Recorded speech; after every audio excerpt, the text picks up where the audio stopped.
Hello दोस्तों, नमस्कार। स्वागत है हमारे YouTube channel connect to exam पे। और आशा है आप लोग अच्छे और आपकी तैयारी भी बेहतरीन चल रही होगी। आप लोगों को तैयारी को बेहतरीन बनाने के लिए हमारे कनेक्ट टू एग्जाम की टीम पूरी लगी हुई है। आप लोग लगातार हमारे चैनल से जुड़े रहिए और अपने दोस्तों से शेयर करते रहिए हमारे चैनल के बारे में। तो हम आपको कनेक्ट टू एग्जाम पे रीजनिंग की क्लास ले रहे हैं। रीजनिंग में हम आज ले हैं मॉक टेस्ट, रीजनिंग का मॉक टेस्ट। तो हम जो है आपको कनेक्ट एग्जाम पे कुछ मॉक टेस्ट और क्लास के माध्यम से आपको जो है पढ़ा रहे हैं। उसी कड़ी में आज मॉक टेस्ट है और मॉक टेस्ट में आज क्वेश्चन कराएंगे। देखते हैं किस टाइप का क्वेश्चन है। तो शुरुआत करते हैं पहले क्वेश्चन की तरफ से और देखते हैं क्या है।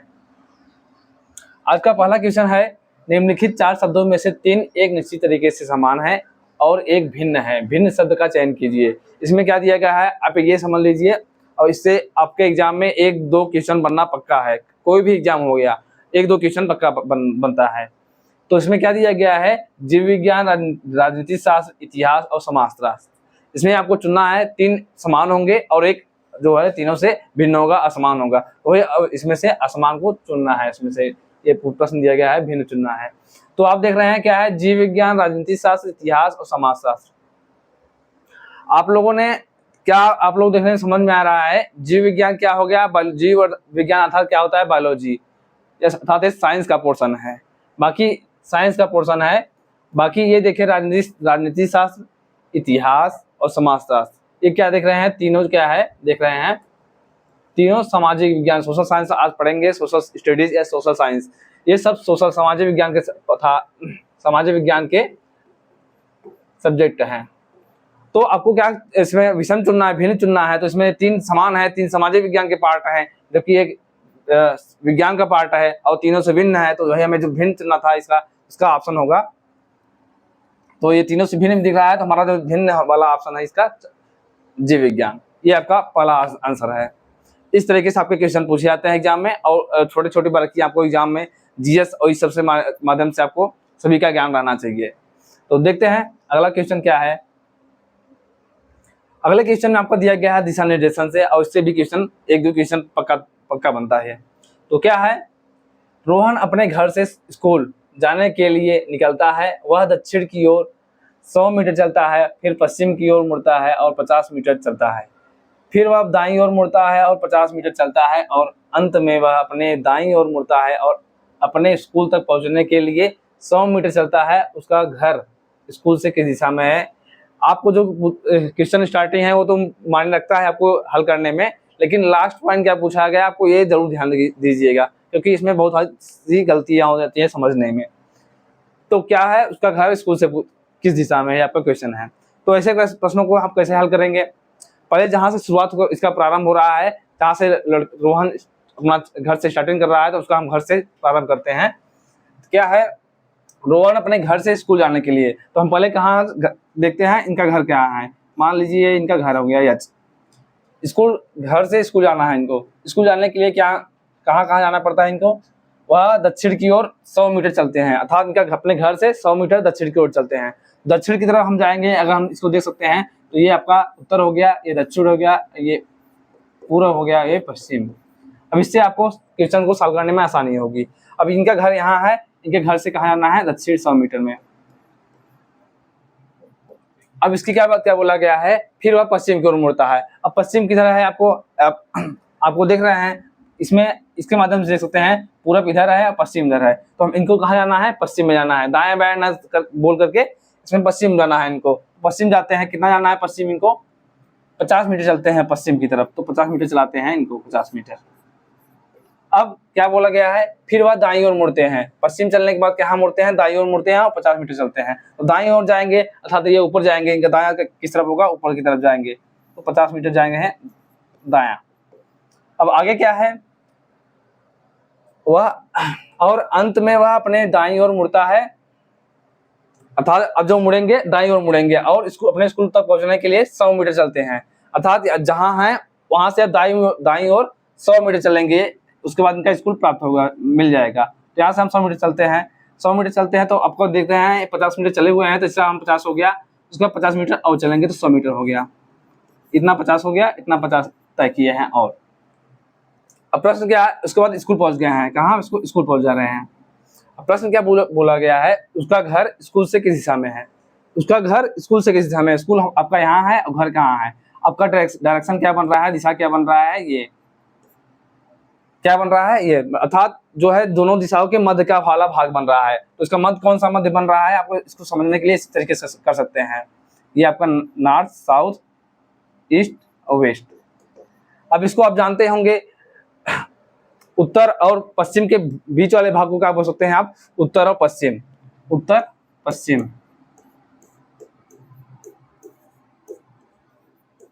इसी तरीके से हमारा कितने होते हैं, 4 दिशाएं आपको जो है सीधा सीधा होता है, और 4 दिशाओं के मध्य होता है, एक बीच में चारों तरफ ऐसे उत्तर पश्चिम, उत्तर पूर्व, और वैसे इस तरीके से होता है। तो इसका जो है स्कूल किस दिशा में है, स्कूल से घर किस दिशा में है, उत्तर पश्चिम की तरफ है। तो देखते हैं कौन सा ऑप्शन है इसमें। ऑप्शन देख रहे हैं, तीसरा वाला देख रहे हैं, उत्तर पश्चिम। इनका स्कूल जो है, स्कूल से घर उत्तर पश्चिम की दिशा में, इसका ऑप्शन है, ऑप्शन नंबर ये तीसरा। इस तरीके से आपको दिशा निर्देशन के प्रश्न सॉल्व किए जाते हैं। देखते हैं अगला प्रश्न क्या है। अगला प्रश्न आपका काफी लंबा है, आपको उस कथन और निष्कर्ष में दिया गया। इसमें दिया गया है कि निर्देश दिए गए हैं, प्रत्येक प्रश्न में एक कथन दिया गया है और उसके बाद 1 और 2 तर्क अर्थात तर्क या अवधारणा दी गई हैं। तर्कों पर विचार करें और तय करें कि कौन से जो है कथन सही है, तर्क सही है। कथन है आपका, ऐसे प्रश्नों को आप क्या करेंगे, कथन बोला जाएगा, कभी कभी आपको कथन बोला जाता है, उसमें साफ साफ लिखा जाता है प्रश्न में कि जो आपको कथन बोला जा रहा है आपको सत्य मान करके कथन को चलना है। लेकिन इसमें ऐसा कुछ जिक्र नहीं किया गया है, जिसमें जो कथन बोला गया है उसके अलावा भी कुछ अपने हिसाब से सोच सकते हैं। क्या है, भीड़ भाड़ वाले स्थान जैसे बाजार, बसों, रेलगाड़ी आदि में चीखते और खांसते समय मुंह को ढक लेना चाहिए। तर्क, ये आपका कथन बोला गया है। अब तर्क क्या बोला है, कथन के अनुसार आपको तर्क चुनना है। तर्क है, क्षय रोग जैसे घातक रोगों के कीटाणु खांसी, छींक की बूंदों से फैलते हैं। अर्थात क्षय रोग क्या है, ये सब हवा के माध्यम से बहुत तेजी से प्रसार होते हैं, बहुत तेजी से फैलते हैं। पहला ये तर्क बोला गया है। अगला कथन पर तर्क क्या है, यदि आप अक्सर भीड़ भाड़ वाले सार्वजनिक स्थानों पर जाते हैं तो तपेदिक जैसी घातक बीमारियों से संक्रमित होने की संभावना अधिक हो जाती है। तो आपका कथन क्या गया था कि भीड़ भाड़ इलाके में आप जाते हैं तो आपको खांसते समय, छींकते समय मुंह को ढक लेना चाहिए। और तर्क है कि जो क्षय, इसके बाद ऐसा है। तो आप लोगों ने पढ़ा होगा, बायोलॉजी साइंस में पढ़ा होगा कि जो है क्षय क्या होता है, बहुत तेजी से हवा के माध्यम से फैलता है। तो इसका जो कथन है, कथन जो है तर्क के अनुसार जो है मैच कर रहा है, क्योंकि जो है इसमें बोला गया है कि तर्क में क्षय रोग जैसे घातक रोगों के कीटाणु खांसी, छींक के बूंदों से फैलते हैं। तो आपका जो कथन है, आपको सार्वभौमिक जो साइंस में पढ़ा गया है उस हिसाब से सही मैच कर रहा है, और वही मैच कर रहा है। तो हमारा कथन जब मैच कर रहा है, हमें सार्वभौमिक सत्य है, तो इसको हम सत्य मानेंगे। यदि आप अक्सर भीड़ भाड़ इलाके में, आपका दूसरा दो दिया गया है कि आपको अगर अक्सर भीड़ भाड़ इलाके में जाते हैं तो आपको तपेदिक की जो है जैसी घातक बीमारियों को होने की संभावना है। तपेदिक क्या होता है, तपेदिक जो आपका इन रोगों से संबंधित ऐसा ही है तपेदिक। तो तपेदिक जो है वो भी इसी माध्यम से चलता है, छींकते खांसते समय, अर्थात जो है हवा के माध्यम से भी तपेदिक फैल सकता है। तो फैल सकता है, तो आपको साइंस में पढ़ा होगा, तो ये भी आपकी संभावना अधिक है, तो इसकी भी संभावना अधिक है। तो दोनों आपका जो कथन है, तर्क है, कथन के अनुसार सत्य है। तो कथन के अनुसार सत्य है दोनों कथन। तो देखते हैं कौन सा इसमें आपका ऑप्शन सही है। तर्क 1 और दोनों प्रबल है, यही आपका कथन से है, यही आपको ढूंढना था, यही आपका सत्य है। इसमें 2 तर्क दिए गए हैं, दोनों तर्क आपका सत्य है। चलते हैं अगले प्रश्न की तरफ। अब देखते हैं क्या है अगला प्रश्न आपका। इसमें दिया गया है, एक श्रृंखला दी गई है जिसमें एक पद लुप्त है, और दिए गए विकल्पों में से सही विकल्प का चयन कीजिए। आपको विकल्प है, विकल्प के अनुसार आपको चुनना है, लेकिन जैसे इनकी सीरीज चल रही है उसी के अनुसार चुनना है। तो क्या करना है, ऐसे प्रश्नों का क्या करेंगे हम, सबसे पहले इसका की पॉइंट देखते हैं क्या है। सभी अक्षर हम पहले देखते हैं कि इसमें क्या बढ़ोतरी हो रही है, क्या कमी हो रही है। अगर हम पहले अक्षर देखें तो पहला अक्षर का हम सभी जो है श्रृंखला जो है चल रही है, सभी में देखेंगे। तो हम देखते हैं आर के बाद यू हो रहा है, अर्थात आर के बाद यू हो रहा है,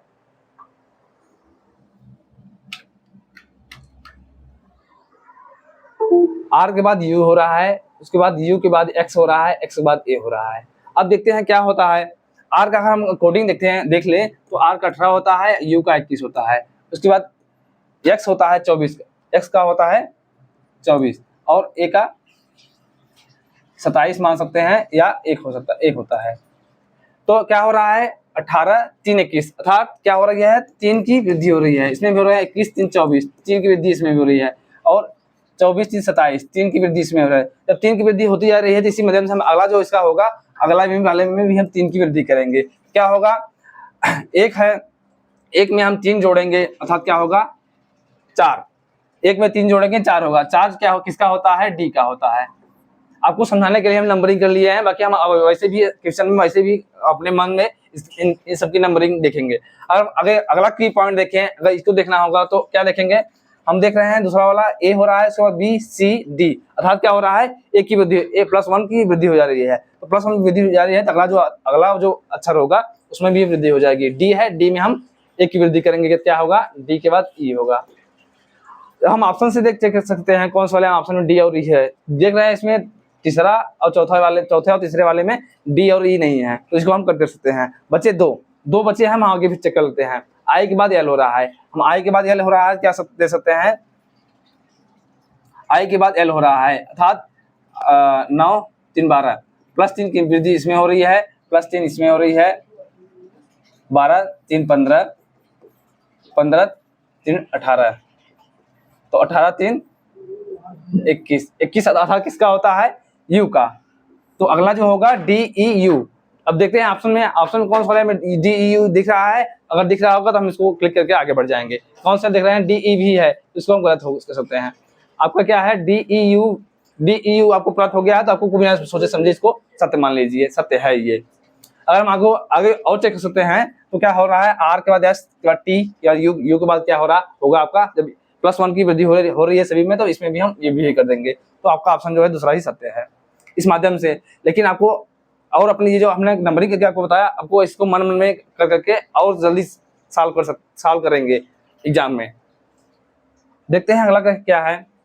उस विकल्प का चयन कीजिए जो तीसरे शब्द से उसी प्रकार संबंधित है जैसे दूसरा शब्द पहले शब्द से है। तो उसमें क्या दिया गया है, प्रश्न दिया गया है गैराज और बाइक दिया गया है, और क्या दिया गया है कि जो है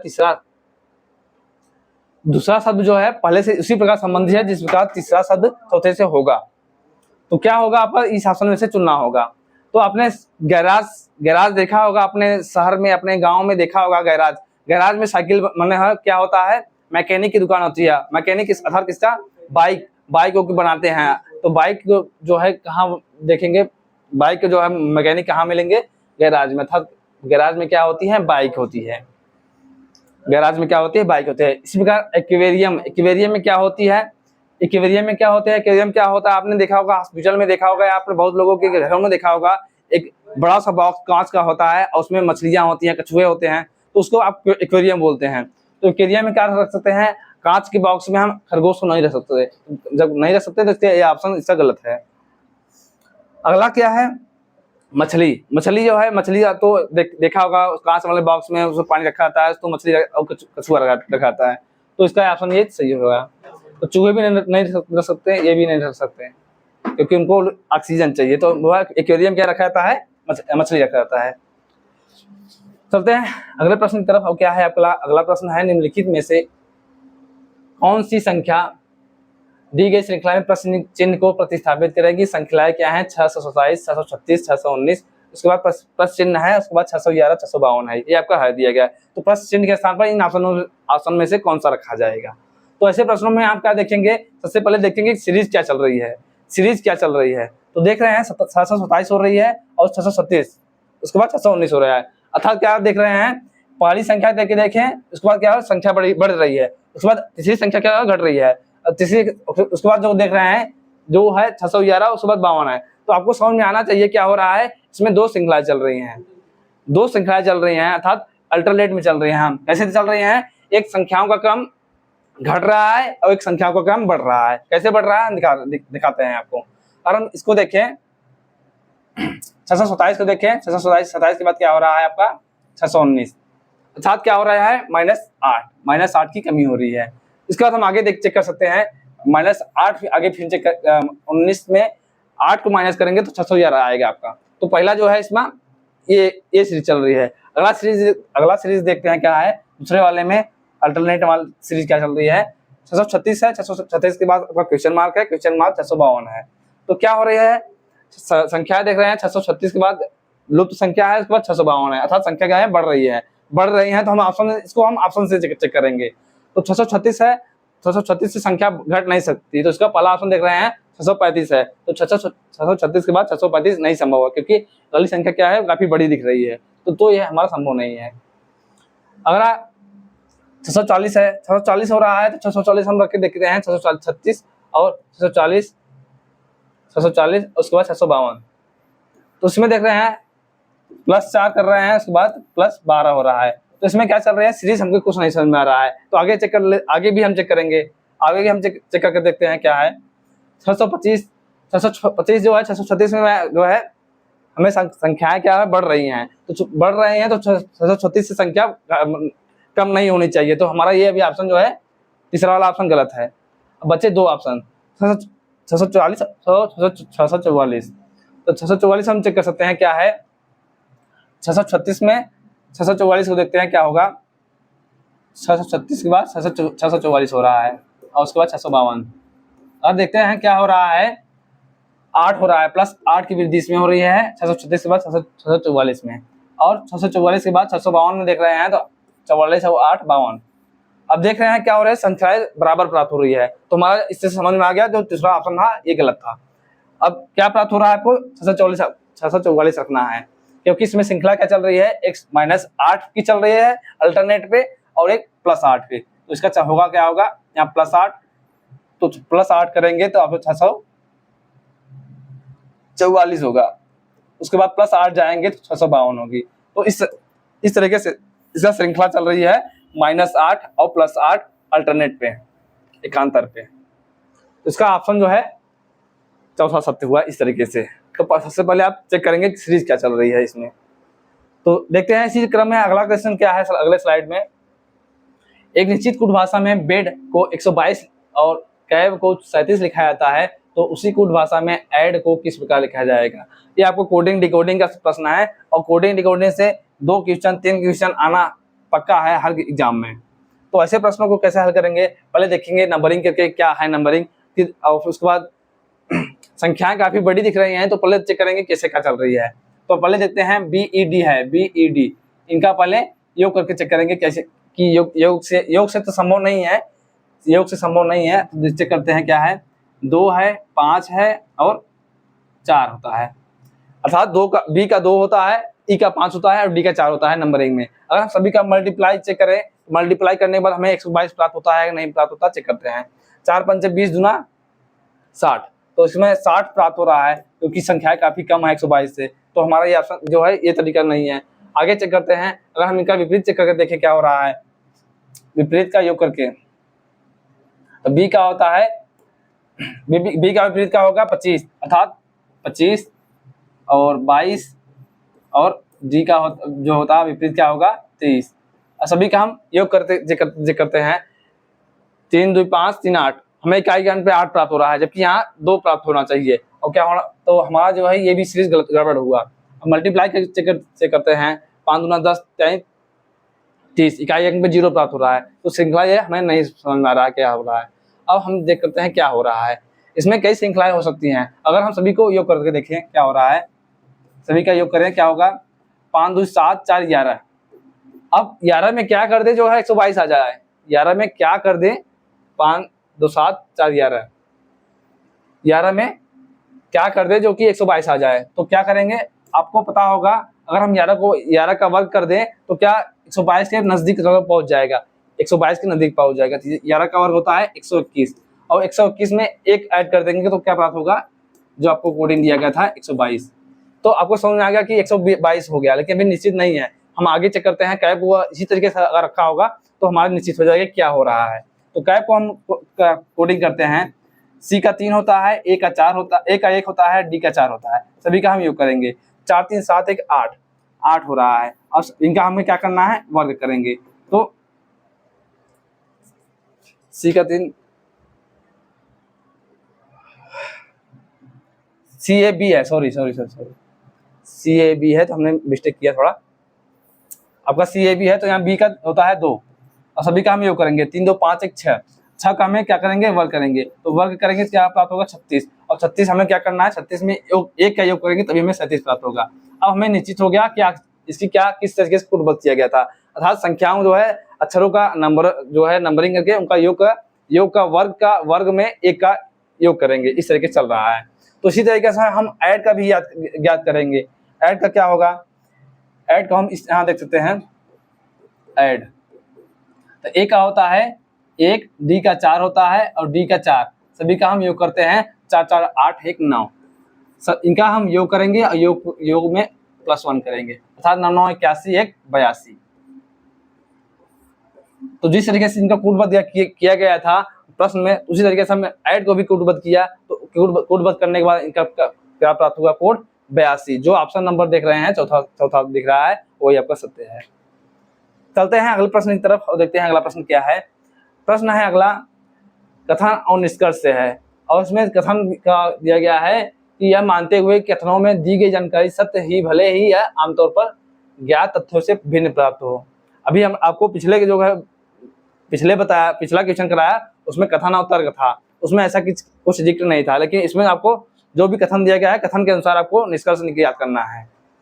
तो क्या है, कुछ रजिस्टर मास्क, यहाँ मास्क होना चाहिए था, मार्कर रहना चाहिए था।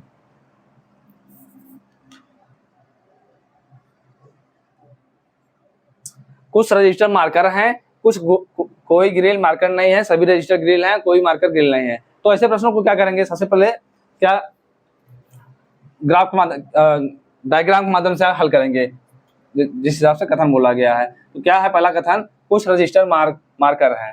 तो हम क्या कर सकते हैं, इसको हम कुछ रजिस्टर बोला गया है तो हम इसको बोल सकते हैं ये आपका रजिस्टर हो गया।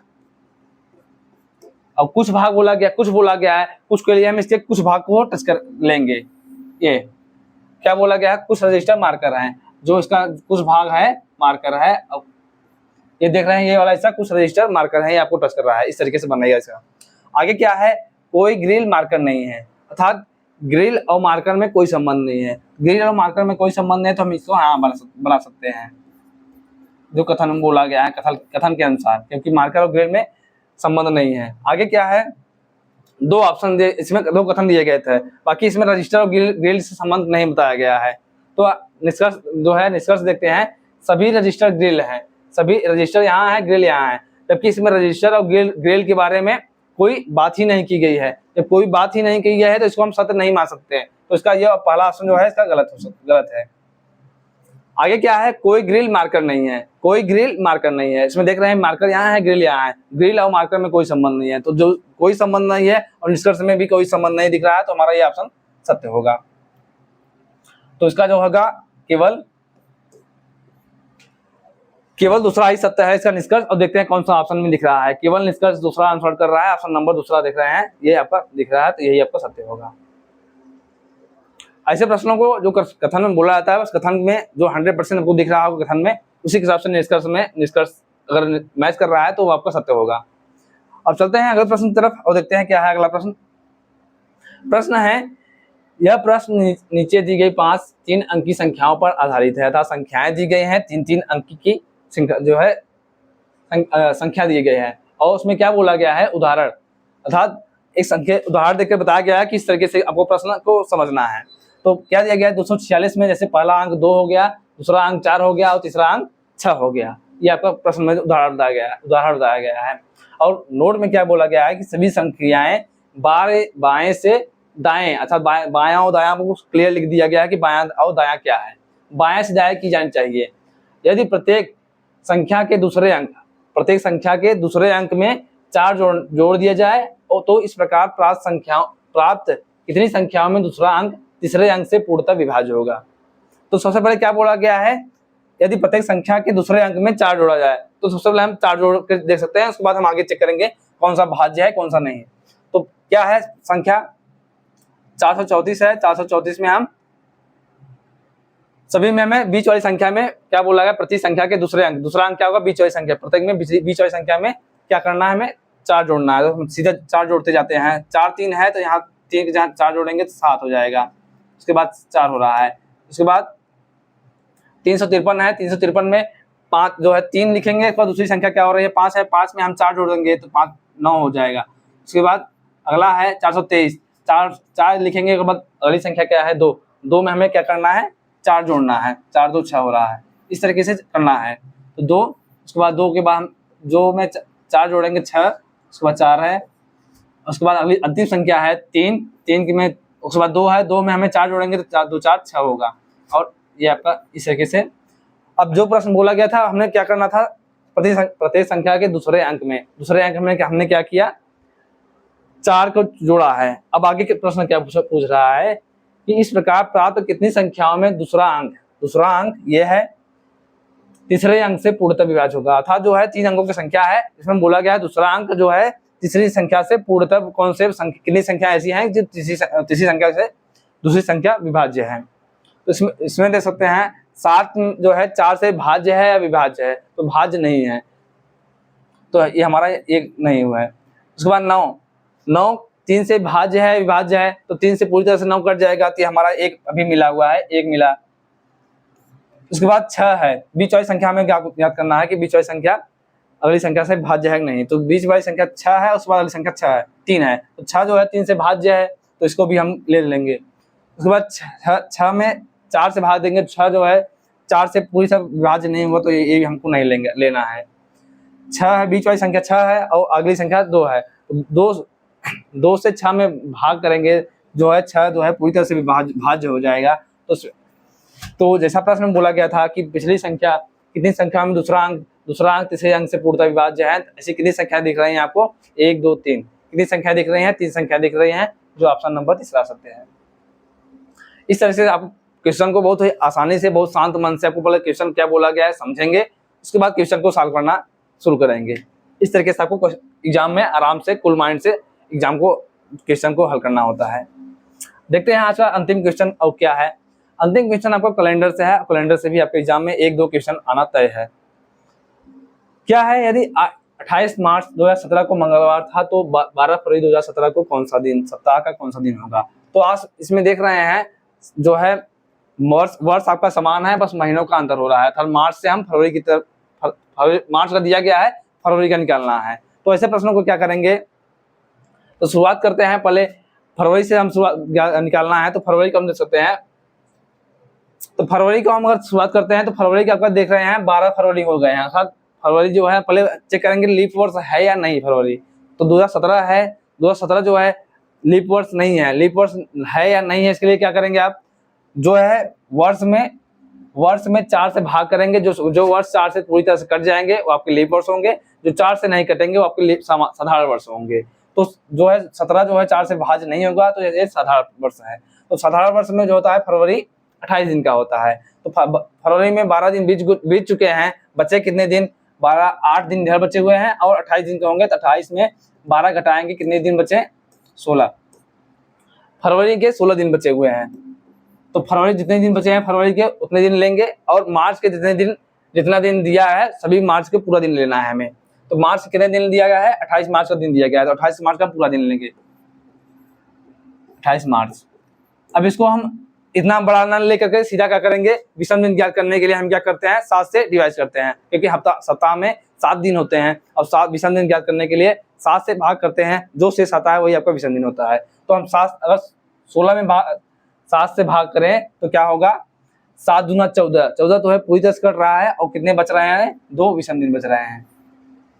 इसी तरीके हम 28 जो है 28 के विषम दिन ज्ञात करेंगे, तो 28 में 7 से भाग करेंगे, 28 में 7 से भाग करेंगे तो वह 7 चौक 28, अर्थात पूरी तरह से 28 कट जा रहा है, तो इसमें विषम दिन कितने बचे 0।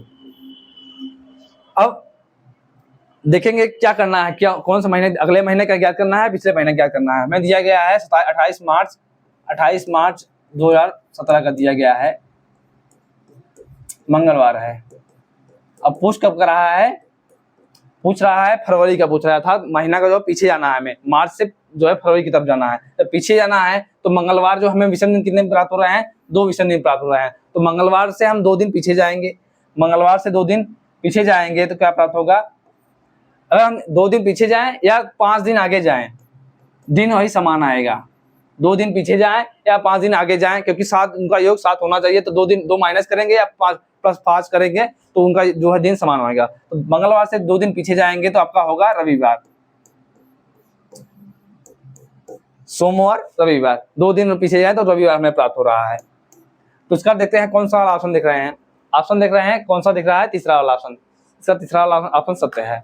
अगर हम 5 दिन आगे जाते तो 5 दिन आगे जाते तो भी हमें दिन होता समान मिलता, रविवार ही मिलता। तो ऐसे प्रश्नों को आप पहले देखेंगे क्या दिया गया है और आगे जानना है, उस महीने में आगे जाना है या पीछे जाना है। तो ये आज के 10 क्वेश्चन थे, बहुत ही आपके एग्जाम के लिए बहुत ही हेल्पफुल होने वाले हैं एग्जाम के क्वेश्चन। ऐसे ही आप लोग हमारे कनेक्ट टू एग्जाम चैनल को लगातार सपोर्ट बनाए रखें और लगातार अपने दोस्तों से शेयर करते रहिए और हमारे चैनल के बारे में लगातार शेयर करते रहिए। और आज की क्लास कैसा लगा आप लोग कमेंट में जरूर बताइएगा और मिलते हैं अगली क्लास में अगले दिन। धन्यवाद।